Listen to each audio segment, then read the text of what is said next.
This is Grimm's Fairy Tales by Jacob Grimm and Wilhelm Grimm. Hans and luck. Some men are born to good luck. All they do, or try to do, comes right. All that falls to them is so much gain. All their geese are swans, all their cards are trumps. Toss them which way you will, they will always, like poor puss, alight upon their legs, and only move on so much the faster. The world may very likely not always think of them as they think of themselves, but what care they for the world? What can it know about the matter? One of these lucky beings was neighbor Hans. 7 long years he'd worked hard for his master. At last he said, "Master, my time is up. I must go home and see my poor mother once more. So pay me my wages and let me go." And the master said, "You have been faithful and a good servant, Hans, so your full pay shall be handsome." Then he gave him a lump of silver as big as his head. Hans took out his pocket handkerchief, put the silver into it, threw it over his shoulder, and jogged off on his road homeward. As he went lazily on, dragging one foot after another, a man came in sight, trotting gaily along on a capital horse. "Ah," said Hans, "what a fine thing it is to ride on horseback." There he sits, as easy and happy as if he was at home, in the chair by his fireside. He trips against no stones, saves shoe leather, and gets on he hardly knows how. Hans did not speak so softly, but the horseman heard it all and said, "Well, friend, why do you go on foot then?" "Ah," he said, "I have this load to carry. To be sure, it is silver, but it is so heavy that I can't hold up my head.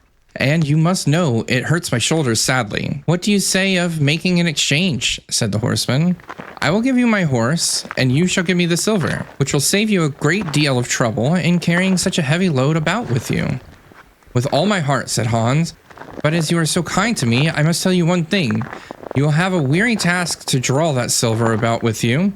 However, the horseman got off, took the silver, helped Hans up, gave him the bridle into one hand and the whip into the other, and said, "When you want to go very fast, smack your lips together and yell, 'Yip!'" Hans was delighted as he sat on the horse, drew himself up, squared his elbows, turned out his toes, cracked his whip, and rode merrily 1 minute, whistling a merry tune, another singing.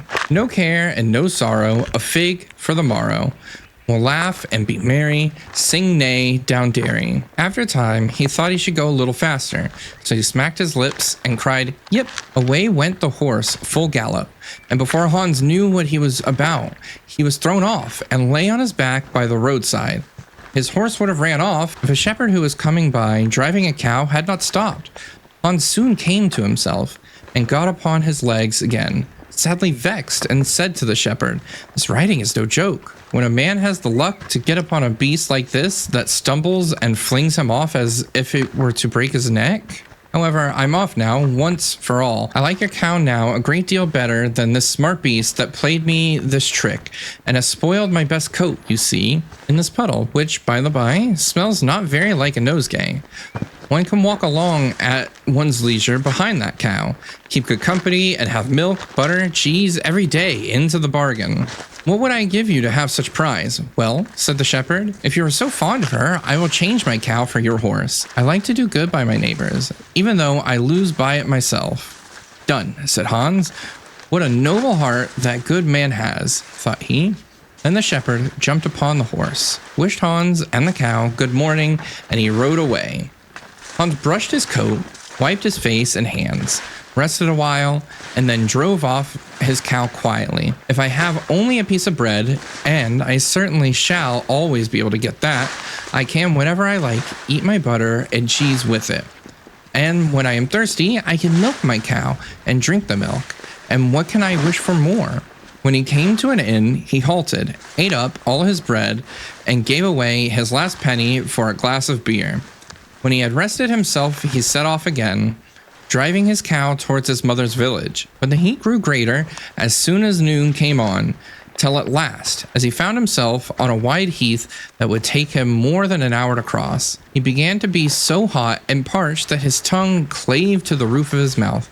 "I can find a cure for this," thought he. "Now I will milk the cow and quench my thirst." So he tied her to a stump of a tree and held his leathern cap to milk into, but not a drop was to be had.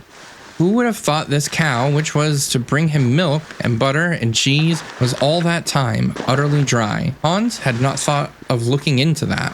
While he was trying his luck in milking and managing the matter very clumsily, the uneasy beast began to think of him very troublesome, and at last gave him such a kick on the head as it knocked him down, and there he lay a long while senseless. Luckily, a butcher soon came by, driving a pig in a wheelbarrow. "What is the matter with you, man? What is the matter with you, my man?" said the butcher as he helped him up. Hans told him what had happened, how he was dry and wanted to milk his cow, but found out the cow was dry too. And the butcher gave him a flask of ale, saying, "There, drink and refresh yourself. Your cow will give you no milk. Don't you see she is an old beast, good for nothing but the slaughterhouse?" "Alas, alas," said Hans, "who would have thought it? What a shame to take my horse and give me only a dry cow. If I kill her, what will she be good for? I hate cow beef. It is not tender enough for me. If it were a pig now, like that fat gentleman you are driving along at his ease, one could do something with it. It would at any rate make sausages." "Well," said the butcher, "I don't like to say no when one is asked to do a kind, neighborly thing. To please you, I will change and give you my fine fat pig for the cow. Heaven reward you for your kindness and self-denial," said Hans, as he gave the butcher the cow, and taking the pig off the wheelbarrow, drove it away, holding it by the string that it was tied to its leg. So on he jogged, and all seemed now to go right with him. He had met with some misfortunes, to be sure, but he was now well repaid for all. How could it be otherwise with such traveling companion as he at last got? The next man he met was a countryman carrying a fine white goose. The countryman stopped to ask what was o'clock. This led to further chat, and Hans told him all his luck. Now he had so many good bargains, and how all the world went gay and smiling with him. The countryman then began to tell his tale, and said he was going to take the goose to a christening. "Feel," said he, "how heavy it is, and yet it is only 8 weeks old. Whoever roasts and eat it will find plenty of fat upon it. It has lived so well." "You're right," said Hans, as he weighed it in his hand. "But if you talk of fat, my pig is no trifle." Meantime, the countryman began to look grave and shook his head. "Hark ye," said he, "my worthy friend, you seem a good sort of fellow, so I can't help doing you a kind turn. Your pig may get you into a scrape. In the village I just came from, the squire has had a pig stolen out of his sty. I was dreadfully afraid when I saw you that you had got to the squire's pig. If you have, and they catch you, it will be a bad job for you. The least they will do will to be throw you into the horse pond. Can you swim?" For Hans was sadly frightened. "Good man," he cried, "pray get me out of this scrape. I know nothing of where the pig was, either bred or born, but he may have been the squire's for aught I can tell. You know this country better than I do. Take my pig and give me the goose. I ought to have something in the bargain," said the countryman. "Give a fat goose for a pig indeed. 'Tis not everyone would do so much for you as that. However, I will not be hard upon you, as you are in trouble." Then he took the string in his hands and drove off the pig by a side path, while Hans went on the way homeward free from care. After all, thought he, that chap is pretty well taken in. I don't care whose pig it is, but wherever it came from, it has been a very good friend to me. I have much the best for the bargain. First, there will be a capital roast. Then the fat will find me in a goose grease for 6 months. And then there are all the beautiful white feathers. I will put them into my pillow. And then I am sure I shall sleep soundly without rocking. How happy my mother will be. Talk of a pig, indeed, give me a fine fat goose. As he came to the next village, he saw a scissor grinder with his wheel, working and singing, "O'er hill and o'er dale, so happy I roam. Work light and live well, all the world is my home. Then who so blithe, so merry as I?" Hans stood looking for a while, and at last said, "You must be well off, Master Grinder. You seem so happy at your work." "Yes," said the other, "mine is a golden trade. A good grinder never puts his hand into his pocket without finding money in it." "But where did you get that beautiful goose?" "I did not buy it. I gave it for a pig." "And where did you get the pig?" "I gave a cow for it." And the cow? I gave a horse for it. And the horse? I gave a lump of silver as big as my head for it. And my silver? Oh, I worked hard for that 7 long years. You have thriven well in the world, hitherto, said the grinder. Now, if you could find money in your pocket whenever you put your hand in it, your fortune would be made. Very true. But how is it that to be managed? How? Why, you must turn grinder like myself, said the other. You only want a grindstone.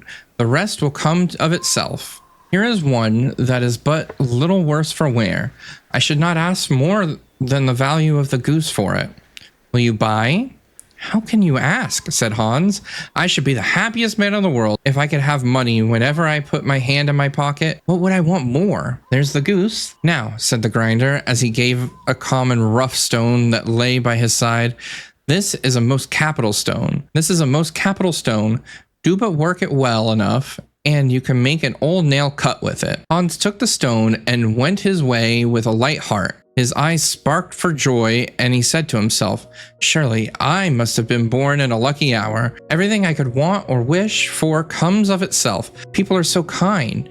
They seem really to think I do them a favor in letting them make me rich, and giving me good bargains. Meantime, he began to be tired, and hungry too, for he had given away his last penny in his joy at getting a cow. At last, he could go no farther, for the stone tired him sadly, and he dragged himself to the side of a river that he might take a drink of water and rest a while. So he laid the stone carefully by his side on the bank, but as he stooped down to drink, he forgot it, pushed it a little, and it rolled plump into the stream. For a while he watched it sinking in the deep clear water, then sprang up and danced for joy, and again fell upon his knees and thanked heaven with tears in his eyes for its